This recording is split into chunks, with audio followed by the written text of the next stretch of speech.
Students welcome to study with Abhishek. तो जैसा कि आपको थंबनेल में नज़र आ रहा है कि आज अपन बात करेंगे ह्यूमन एनाटॉमी एंड फिजियोलॉजी के 10 इंपॉर्टेंट क्वेश्चन की जो हर साल एग्जाम में आपको देखने के लिए मिलते हैं। तो बात करते हैं important question of anatomy physiology of BSc nursing first semester. First number का इंपॉर्टेंट क्वेश्चन है discuss in detail about the structure of cell with its component and function. इसके अंदर अपन को जो स्ट्रक्चर की सेल की स्ट्रक्चर और इसके कंपोनेंट एंड फंक्शन की बात करनी है। तो सबसे पहले डेफिनेशन देख लेते हैं अपन। Cells is basic structural function unit of life. All living things are made of one और मोर सेल्स। सेल क्या है? एक बेसिक स्ट्रक्चरल फंक्शन यूनिट होती है लाइफ की। जो भी लिविंग थिंग्स होती है वो वन और मोर सेल से मिलकर बनी होती है। इसके अंदर कंपोनेंट्स की बात करेंगे अपन। सेल मेम्ब्रेन क्या होती है, इसकी स्ट्रक्चर की देखेंगे अपन। इसके बाद साइटोप्लाज्म की बात करेंगे, साइटोप्लाज्म क्या होता है। इसके बाद न्यूक्लियस की बात करेंगे, इसके अंदर अपन न्यूक्लियस क्या होता है, इसकी स्ट्रक्चर की बात करेंगे, इसका फंक्शन की बात करेंगे। उसके बाद माइटोकॉन्ड्रिया की अपन बात करेंगे, माइटोकॉन्ड्रिया के स्ट्रक्चर के बारे में, माइटोकॉन्ड्रिया के फंक्शन के बारे में बात करेंगे अपन। इसके बाद एंडोप्लाज्मिक रेटिकुलम की बात करेंगे अपन, इसकी स्ट्रक्चर के बारे में कि एंडोप्लाज्मिक रेटिकुलम क्या होता है और इसके फंक्शन के बारे में अपन डिस्कस करेंगे इसके अंदर। इसके बाद राइबोसोम क्या होता है, राइबोसोम के स्ट्रक्चर और फंक्शन के बारे में अपन को पता होना चाहिए। उसके बाद गोल्गी एपरेटस क्या होता है, इसकी स्ट्रक्चर के बारे में अपन को पता होना चाहिए कि भाई ये स्टेक शेप में होता है, पेनकेक लाइक शेक्स के अंदर प्रेजेंट होता है। फंक्शन के बारे में पता होना चाहिए अपन को। इसके बाद लाइसोसोम्स क्या होते हैं, ये एनिमल सेल्स के अंदर प्रेजेंट होते हैं। मेनली स्ट्रक्चर के बारे में पता होना चाहिए, फंक्शन के बारे में पता होना चाहिए अपन को।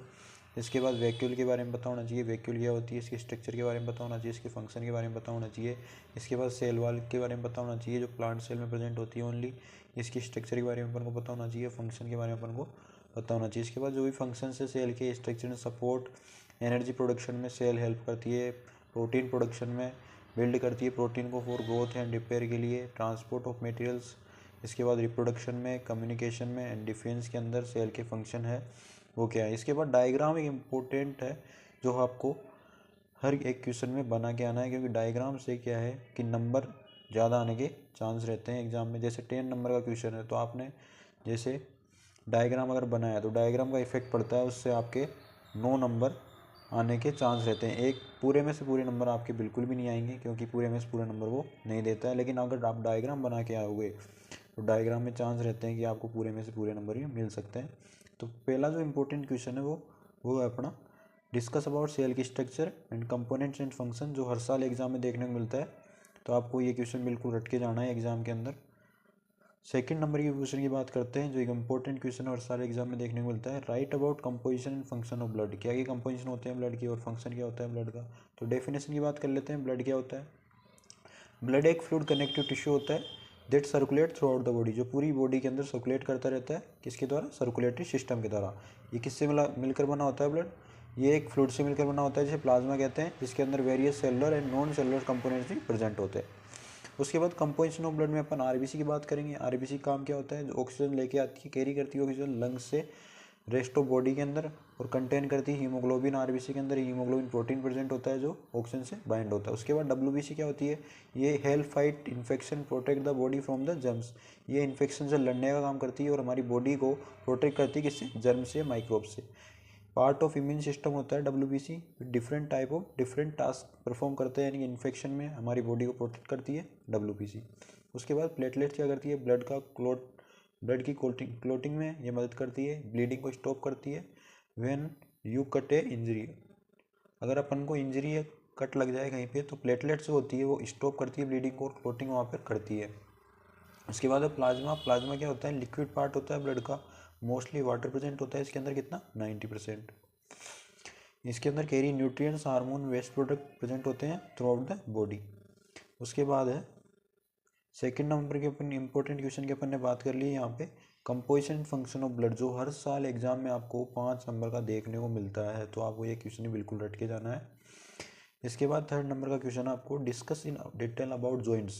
जॉइंट्स के बारे में हर साल एग्जाम में क्वेश्चन देखने को मिलता है।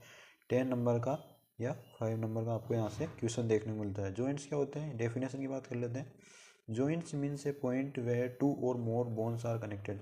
बिल्कुल सिंपल डेफिनेशन है। जॉइंट क्या होता है? एक पॉइंट होता है जहाँ पर 2 और 2 से अधिक बोन्स जो है वो कनेक्ट होती है। Joints are important because they allow to move our body in different way. Joints क्या करते हैं?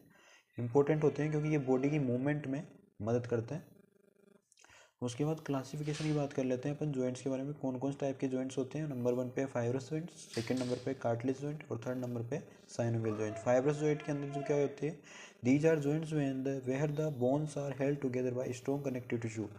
जो फाइब्रस जॉइंट होते हैं इनके अंदर जो बोन्स होती है वो स्ट्रॉन्ग कनेक्टिव टिश्यू द्वारा जुड़ी हुई होती है। किसके अंदर प्रेजेंट होता है, फाइब्रस जॉइंट स्कल जो होती है अपना उसके अंदर प्रेजेंट होता है। These joint do not allow for any movement, ये है कोई सा भी मूवमेंट इसके अंदर, यानी कि हर कोई भी मूवमेंट ये फॉलो नहीं करता है, कुछ सिलेक्टेड जो मूवमेंट होती है वही ये फॉलो करता है। कौन सा, फाइब्रस जॉइंट। उसके बाद कार्टिलेज जॉइंट में क्या होता है, इसके अंदर जो जॉइंट्स है वो कनेक्टेड होते हैं कार्टिलेज के द्वारा। जो कार्टिलेज होती है वो फर्म होती है, रबरी सब्सटेंस यानी रबर जैसे सब्सटेंस होते हैं। फॉर एग्जाम्पल ये connection between the ribs and the sternum, ribs और स्टर्नम के बीच में जो जॉइंट्स होता है उसके अंदर कार्टिलेज जॉइंट प्रेजेंट होता है। These joint allow some movement, इसके अंदर सम मूवमेंट फॉलो होते हैं, लेकिन ये एक से अदर टाइप के जॉइंट्स मूवमेंट है वो फॉलो नहीं करता है। इसके बाद थर्ड नंबर पे साइनोवियल जॉइंट, इसके अंदर क्या है, these are the most common type of joint. एक नंबर का क्वेश्चन यहाँ से एग्जाम में देखने को मिलेगा आपको कि most common type of joint कौन सा है, साइनोवियल जॉइंट आपका आंसर होना चाहिए। They are surrounded by capsule, जो साइनोवियल जॉइंट होते हैं कैप्सूल के द्वारा सराउंड होते हैं, जो कनेक्टिव टिश्यू और साइनोवियल फ्लूइड से मिलकर बने होते हैं। Which help to lubricate joints and reduce friction, जो साइनोवियल फ्लूइड होता है वो क्या करता है, लुब्रिकेट कर देता है जॉइंट्स को और रिड्यूस करता है फ्रिक्शन को। फ्रिक्शन रिड्यूस होने से जो भी इंजरी के चांस है वो कम हो जाते हैं आपके। ये डायग्राम आपको एग्जाम में एजीटी जैसे कैसे बनाना है, बना के आना है। ये है बोन, बोन और सेकंड पार्ट है बोन का, ये किससे मिल जुड़ा होता है, कार्टिलेज से जुड़ा होता है। यहाँ पे उसके अंदर साइनोवियल फ्लूइड प्रेजेंट होता है। साइनोवियल फ्लूइड के जो है उसके अंदर साइनोवियल मेम्ब्रेन होती है और एक जॉइंट कैप्सूल होता है जो बोन और बोन को अटैच करके रखता है। उसके बाद फंक्शन ऑफ जॉइंट की बात कर लेते हैं अपन। फंक्शन ऑफ जॉइंट, जॉइंट्स क्या करता है, कनेक्ट करता है बोन्स को, एलो करता है मूवमेंट और प्रोवाइड करता है सपोर्ट। तो 3 क्वेश्चन इंपॉर्टेंट क्वेश्चन जो एग्जाम में देखने को मिलते हैं हर साल वो अपन ने बात कर ली है। इसके बाद फोर्थ नंबर का क्वेश्चन जो वेरी वेरी इंपॉर्टेंट है, ये भी आपको 10 नंबर का क्वेश्चन देखने को मिलता है एग्जाम में हर साल। Explain anatomy heart with diagram, जो एनाटोमी हार्ट की डायग्राम के साथ आपको एक्सप्लेन करनी है। इसके बाद देखते हैं हार्ट क्या होता है। Heart is a muscular organ that is responsible for pumping blood through out the body. Heart क्या है, एक मस्कुलर ऑर्गन होता है जो पंप करता है ब्लड को पूरी बॉडी के अंदर। डिवाइडेड इनटू द 4 चैम्बर के अंदर डिवाइड होता है, right atrium, right left atrium और राइट वेंट्रिकल और लेफ्ट वेंट्रिकल। ठीक है बच्चों, ये है आपके हार्ट का डायग्राम। इसके अंदर है फर्स्ट नंबर पे सुपीरियर वेना केवा, ये आपको ऐसे कैसे एजीटी एग्जाम बना के आना है। ये आपके इन्फीरियर वेना केवा, ये आपके पल्मोनरी वाल, पल्मोनरी वाल के याद ट्राइकस्पिड वाल प्रेजेंट होते हैं जो राइट एट्रियम और राइट वेंट्रिकल के बीच में प्रेजेंट होते हैं। ये आपके लेफ्ट एट्रियम और ये आपके लेफ्ट वेंट्रिकल, इन दोनों के बीच में जो वाल प्रेजेंट होता है उसको बोलते हैं अपन एरोटिक वाल। ये आपके सेप्टम प्रेजेंट होता है जो राइट वेंट्रिकल और लेफ्ट वेंट्रिकल को अलग करता है, सेपरेट करता है। ये आपके पल्मोनरी आर्टरी, ये आपके पल्मोनरी वेन और ये है आपके मिट्रल वाल जो लेफ्ट एट्रियम और लेफ्ट वेंट्रिकल के बीच में प्रेजेंट होता है। ये आपके लार्जेस्ट आर्टरी एरोटा प्रेजेंट होती है। ये आपको एग्जाम में एजिटीज बना के आना है ऐसे कैसे ही। उसके बाद साइज एंड लोकेशन की बात कर लेते हैं। हेड की साइज जो है वो फिस्ट साइज का होता है, चेस्ट के अंदर लोकेटेड होता है, लेफ्ट साइड के अंदर 4 वाल्व्स प्रेजेंट होते हैं, ट्राइकस्पिड वाल, पल्मोनरी वाल, मिट्रल वाल और एरोटिक वाल, जो क्या करते हैं, कंट्रोल करते हैं ब्लड फ्लो को और जो ब्लड है उसको बैक फ्लो को प्रिवेंट करते हैं, दोबारा वापस उसी चैम्बर में नहीं आ जाए। ब्लड वेसल्स जो है इसके अंदर प्रेजेंट होती है, आर्टरीज प्रेजेंट होती है लाइक द एरोटा, जो कैरी करती है ऑक्सीजन रिच ब्लड जो हार्ट से दूर की तरफ ले जाती है ब्लड को। वेन्स क्या होती है, वेना केवा होती है, यानी कि वेना केवा की तरह जो क्या करती है ऑक्सीजन पूरे ब्लड को हार्ट की तरफ लेके जाती है। उसके बाद ब्लड फ्लो की बात कर लेते हैं अपन। हार्ट पंप करता है ब्लड को through the 2 circuit, first number पे पल्मोनरी सर्कुलेशन और सेकंड नंबर पे सिस्टमिक सर्कुलेशन। पल्मोनरी सर्कुलेशन के अंदर क्या होता है, लंग्स के अंदर जो है ब्लड जाता है ऑक्सीजन सप्लाई के लिए, और सिस्टमिक सर्कुलेशन के अंदर क्या है, ये पूरी बॉडी के अंदर डिलीवर होता है यहाँ से ब्लड। उसके बाद वाल्स ऑफ हार्ट की बात कर लेते हैं। 3 लेयर से मिलकर बनी होती है। एंडोकार्डियम, सॉरी ये गलत लिख गया यहाँ पे, यहाँ है एपिकार्डियम, मायोकार्डियम और एंडोकार्डियम। ये है यहाँ पे एपिकार्डियम, बिल्कुल आउटर मेम्ब्रेन होती है। उसके बाद है मायोकार्डियम और थर्ड नंबर पे एंडोकार्डियम इनर लेयर। उसके बाद कोर्निया आर्टरीज प्रेजेंट होती है और इलेक्ट्रिकल सिस्टम प्रेजेंट होता है हार्ट के अंदर। ये हो गया आपके 4th नंबर का क्वेश्चन। हार्ट, जो हार्ट है इसका आपको डायग्राम बना के आना है एग्जाम के अंदर। हार्ट के डायग्राम की अपन बात करते हैं इसके अंदर।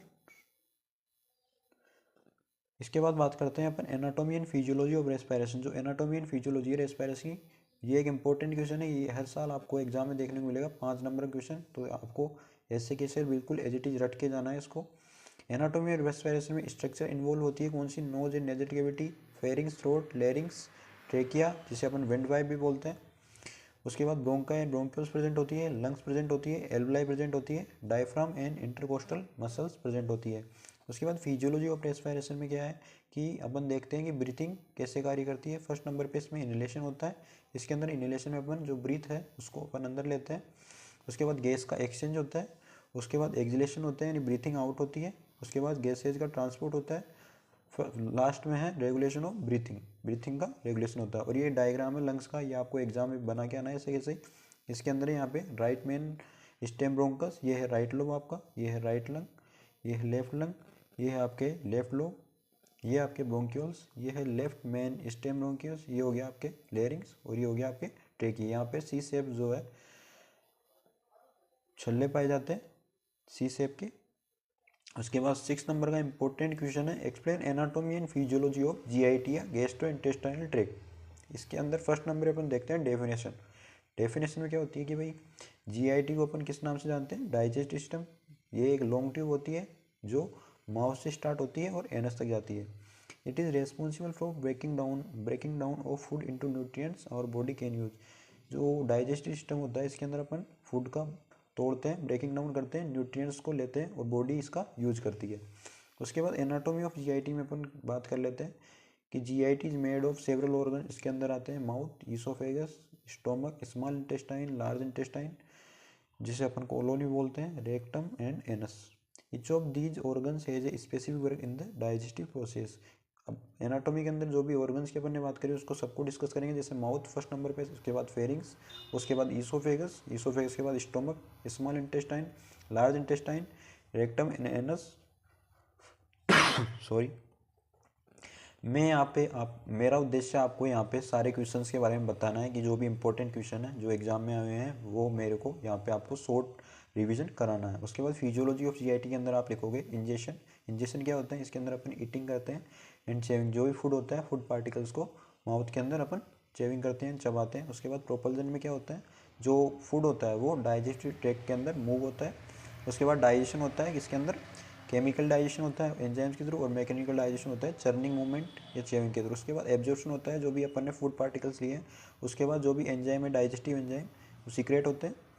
उसके बाद डिफिकेशन होता है, इसमें रिमूव वेस्ट और undigested food as a faeces. जो भी फिशेज है फूड फिशेज के थ्रू रिमूव वेस्ट और अनडाइजेस्टेड फूड अपनी बॉडी से रिमूव जाते हैं। उसके बाद रेगुलेशन होता है।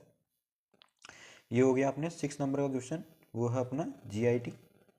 जीआईटी के अंदर आपको ऐसे कैसे बिल्कुल एज इट इज लिख के आना है। अब बात करते हैं अपन नेक्स्ट इंपॉर्टेंट क्वेश्चन के बारे में। वेरी वेरी इंपॉर्टेंट क्वेश्चन है ये, 10 मार्क्स का, ये आपको देखने को मिलेगा 100% एग्जाम में। ये है आपका male and female reproductive system with diagram. Male and female reproductive system की बात कर लेते हैं अपन। Male reproductive system is responsible for producing delivering sperm. Male reproductive system के अंदर क्या है कि अपन स्पर्म प्रोड्यूस करते हैं और डिलीवर करते हैं, जो फर्टिलाइजेशन के लिए नेसेसरी होते हैं। फीमेल एग को फर्टिलाइज करते हैं और प्रेगनेंसी को इनिशिएट करते हैं। इसके अंदर मेल रिप्रोडक्टिव सिस्टम में अपन बात करेंगे, टेस्टिस क्या होते हैं, स्क्रोटम क्या होता है, एपिडिडाइमिस क्या होता है, अधिवृषण यानी कि वास डेफरेंस क्या होता है, seminal vesicles and prostate gland के बारे में बात करेंगे, पेनिस के बारे में बात करेंगे और यूरिथ्रा के बारे में बात करेंगे। इसके बाद फीमेल रिप्रोडक्टिव सिस्टम के अंदर अपन बात करेंगे ओवेरीज के बारे में, फेलोपियन ट्यूब क्या होती है, यूट्रस क्या होता है, एंडोमेट्रियम क्या होता है, सर्विक्स क्या होता है और वेजाइना क्या होती है। इसके बाद देखते हैं अपन डायग्राम। ये डायग्राम आपको एजीटी जैसे कैसे बनाना के आना है। ये है फीमेल रिप्रोडक्टिव सिस्टम और ये है mail reproductive system. Female reproductive system में आपको वेजाइना शो करना है पहले, फिर ये एंडोमेट्रियम लेयर होती है ये। इसके बाद सर्विक्स आपको शो करना है, ये है ओवेरियन लिगामेंट, ये है आपका यूट्रस, ये आपकी फेलोपियन ट्यूब, ये आपकी फिमरी और ये है आपके ओवेरी। ये एजीटीज आपको एग्जाम में ऐसे कैसे बना के आना है। ये है मेल रिप्रोडक्टिव सिस्टम, इसके अंदर एपिडिडाइमिस है, ये आ गया आपके पेनिस का हेड, ये आ गया यूरिथ्रा आपके, ये हो गया टेस्टिकल्स आपके, ये हो गया इरेक्टाइल टिश्यू, ये हो गया आपके बल्बो यूरिथ्रल ग्लैंड, ये है प्रोस्टेट ग्लैंड, ये है सेमिनी वेसिकल्स और ये है वास डेफरेंस और ये आपके यूरेटर। ये आपको एज इट इज एग्जाम में ऐसे कैसे डायग्राम बना के आना है। उसके बाद 8 नंबर का इंपॉर्टेंट क्वेश्चन है, write physiology of urine in formation. Very very important question हर साल एग्जाम में देखने को मिलता है, 5 मार्क्स का। फिजियोलॉजी ऑफ यूरिन फॉर्मेशन के अंदर आपको दिखाना आपको लिख के आना है फिल्ट्रेशन। फिल्ट्रेशन के अंदर ग्लोमेरुलस के अंदर जो भी फिल्ट्रेशन होता है वो लिख के आना है आपको। इसके अंदर blood flow into the kidney through the renal arteries, जो ब्लड है वो किडनी के थ्रू रीनल आर्टरीज के अंदर फ्लो होता है। उसके बाद ग्लोमेरुलस क्या होता है, एक नेटवर्क होता है टाइनरी कैपिलरीज का, इसके अंदर वाटर, वेस्ट और स्मॉल मोलिक्यूल जो है फिल्टर हो जाते हैं और blood into the Bowman capsule. लेकिन जो लार्ज मोलिक्यूल्स होते हैं वो फिल्टर नहीं हो पाते, जैसे प्रोटीन और ब्लड वेसल्स, ये ब्लड के अंदर ही रहते हैं। उसके बाद आपको रीऑब्जर्प्शन लिखना है। रीनल ट्यूब्यूल्स के अंदर होता है ये, इसके अंदर क्या है, जो ग्लूकोज, एमिनो एसिड और वाटर होते हैं वो रीऑब्जर्व हो जाते हैं और वापस आ जाते हैं ब्लड के अंदर। इसके अंदर क्या है, जो पीसीटी होती है, proximal convoluted tubule and loop of Henle, ये मेनली रीऑब्जर्प्शन किसके अंदर होता है, PCT and loop of Henle के अंदर। उसके बाद बात करते हैं अपन सिक्रेशन। सिक्रेशन जो है डिस्टल ट्यूब्यूल और कलेक्टिंग डक्ट के अंदर होता है ये। आप इसके बाद आपको 4th नंबर का लिखना है एक्सक्रीशन। इसके अंदर यूरिन का फॉर्मेशन होता है और ये आपको डायग्राम जो है वो आपको एज इट इज़ बना के आना है। इसके अंदर एफरेंट आर्टेरियोल दिखानी है आपको। ये हो गया आपका इफरेंट आर्टेरियोल, ये हो गया पूरा बोमेन कैप्सूल, ये हो गया आपके ग्लोमेरुलस। इसके अंदर ये है आपके पीसीटी, प्रोक्सिमल कॉन्वोल्यूटेड ट्यूब्यूल, ये है आपके डायरेक्शन ऑफ फिल्ट्रेट। जो फिल्ट्रेट है, जो भी ब्लड फिल्टर होता है, यूरिन फिल्टर हो रहा है, उसकी डायरेक्शन है। ये आपके हेनले लूप, ये आपके कलेक्टिंग डक्ट, ये जो डायग्राम आपका वो है नेफ्रॉन का डायग्राम। इसके बाद 9th नंबर का इंपॉर्टेंट क्वेश्चन है, ये आपको 3 नंबर का क्वेश्चन एग्जाम में देखने को मिलता है हर साल। मेंस्ट्रुअल साइकिल की फेजेज के बारे में डिस्कस करो। तो मेंस्ट्रुअल साइकिल होती क्या है, इसको समझ, मेंस्ट्रुअल साइकिल को समझते हैं। इसके बारे में पहले अपन फेज समझने से पहले, मेंस्ट्रुअल साइकिल क्या होती है, नेचुरल रिकरिंग प्रोसेस होती है। इसके अंदर क्या है, जो पर्सन की बॉडी है वो प्रेगनेंसी के लिए प्रिपेयर होती है। ये लास्ट अराउंड 28 दिन की हो सकती है, लेकिन रेंज के अंदर 21 से 35 डेज की हो सकती है। इसके अंदर कौन कौन सी फेज होती है, फर्स्ट नंबर पे मेंस्ट्रुअल फेज 1 से 5 डेज तक चलती है। इसके अंदर क्या है, जो एंडोमेट्रियम होती है वो शेडिंग हो जाती है, यानी गिरने लग जाती है, इसके कारण ब्लीडिंग होती है। हार्मोन्स कौन कौन से होते हैं इसके अंदर, low level of oestrogen and progesterone होता है इसके अंदर। सेकंड नंबर पे फॉलिकुलर फेज। फॉलिकुलर फेज में क्या होता है, इसके अंदर जो एफएसएच है पिट्यूटरी ग्लैंड से रिलीज होता है और जो है वन डोमिनेंट फॉलिक्यूल जो है वो डेवलप हो जाता है और ब्रेक डाउन होता है अदर के अंदर। हार्मोन जो है इसके अंदर एस्ट्रोजन का लेवल बढ़ा हुआ होता है। इसके बाद थर्ड नंबर पे ओवुलेशन फेज, ये 14 डे होती है। इसके अंदर क्या है, जो एलएच हार्मोन होता है, ल्यूटिनाइजिंग हार्मोन ट्रिगर हो जाता है, यानी कि बढ़ जाता है इसका, और जो है ओवेरी में एग रिलीज होता है इससे और वो फर्टिलाइज हो जाता है। इसके अंदर कौन कौन से हार्मोन होते हैं, इसके अंदर एलएच, ल्यूटिनाइजिंग हार्मोन और एस्ट्रोजन जो है हाई लेवल पर होते हैं। उसके बाद 4th नंबर पे ल्यूटियल फेज, जो डेज 15 से 28 तक चलती है। इसके अंदर जो कार्पस ल्यूटियम होती है वो रप्चर हो जाती है, यानी कि गिर जाती है, जिससे क्या है प्रोजेस्टेरोन सीक्रेट होता है और यूट्राइन लाइनिंग को मेंटेन करता है। इसके अंदर जो है एचसीजी, ह्यूमन गोनेडोट्रोपिन, वो है प्रेगनेंसी के लिए रेस्पॉन्सिबल होता है। इसके अंदर no fertilization of, if no fertilization, अगर corpus luteum break down, progesterone oestrogen level drop, अगर फर्टिलाइजेशन नहीं हुआ है तो जो है कार्पस ल्यूटियम ब्रेक होती है और प्रोजेस्टेरोन एस्ट्रोजन लेवल का कम हो जाता है। इससे मेंस्ट्रुअल साइकिल दोबारा स्टार्ट होती है। हार्मोन्स होते हैं इसके अंदर high progesterone and moderate oestrogen. उसके बाद 10th नंबर का क्वेश्चन है आपको, write in detail about anatomy and physiology human vein with a well developed diagram. इसके अंदर आपको ब्रेन की एनाटॉमी एंड फिजियोलॉजी की बात करनी है। एनाटॉमी ऑफ ब्रेन के अंदर स्ट्रक्चर की बात करेंगे अपन। सेरेब्रम क्या होता है, लार्जेस्ट पार्ट होता है ब्रेन का, मेमोरी, थिंकिंग, इमोशंस के लिए ज़रूरी होता है। राइट एंड लेफ्ट हेमिस्फीयर के अंदर डिवाइड होता है। उसके बाद सेरिबेलम की बात करेंगे, ये बैलेंस कोऑर्डिनेशन के लिए ज़रूरी। ह्यूमन ब्रेन का डायग्राम जो आपको एग्जाम में ऐसे कैसे बनाना के आना है आपको, इसके अंदर फर्स्ट नंबर पे फोर ब्रेन होता है, फोर ब्रेन के बाद मिड ब्रेन होता है, इसके बाद हिंड ब्रेन होता है, इसके बाद पोन्स होता है, पोन्स के बाद ये नीचे वाला पार्ट जो होता है वो होता है स्पाइनल कॉर्ड, इसके बाद ये होता है मेडुला ऑब्लिंगेटा, रेस्पिरेटरी कंट्रोल सेंटर होता है। ये डायग्राम आपको एज इट इज बना के आना है ऐसे कैसे ही होता है। उसके बाद ब्रेन स्टेम की बात करेंगे अपन। ब्रेन स्टेम क्या होता है, लोब्स ऑफ सेरिब्रम की बात करेंगे इसके अंदर अपन। हाइपोथैलेमस एंड पिट्यूटरी ग्लैंड की बात करेंगे। थैलेमस क्या होता है, मेनिंजेल एंड सीएसएफ क्या होता है। इसके बाद फिजियोलॉजी ऑफ ब्रेन की बात करेंगे। फिजियोलॉजी के अंदर अपन फंक्शंस देखते हैं। सेंसरी प्रोसेसिंग क्या होती है, इसके अंदर फंक्शन मोटर कंट्रोल के लिए ब्रेन जरूरी होता है। कोग्निशन मेमोरी के जरूरी होता है। कोग्निशन एंड थिंकिंग लर्निंग, ये सारी अपनी कोग्निशन होती है। उसके बाद अपन बात करते हैं इमोशंस एंड बिहेवियर के फंक्शन के बारे में। होम्योस्टेसिस क्या होता है, इसके अंदर बॉडी बैलेंस रिपेयर होता है। तो आज अपन ने बात करी है जो 10 इंपॉर्टेंट क्वेश्चन है एग्जाम में आपके हर साल देखने को मिलते हैं। इसकी अपन ने बात करी है। वीडियो अच्छा लगे तो लाइक करना, सब्सक्राइब करना। ये जो पीडीएफ है आपको मेरे टेलीग्राम चैनल रीडिंग विद अभिषेक पर आपको मिल जाएगी। सब्सक्राइब करें मेरे यूट्यूब चैनल को और लाइक करें अगर वीडियो अच्छा लगा हो तो। और जो पीडीएफ है आपको रीडिंग विद अभिषेक जो मेरा टेलीग्राम चैनल है उस पर आपको मिल जाएगी। सपोर्ट करें। थैंक यू बच्चों, थैंक यू।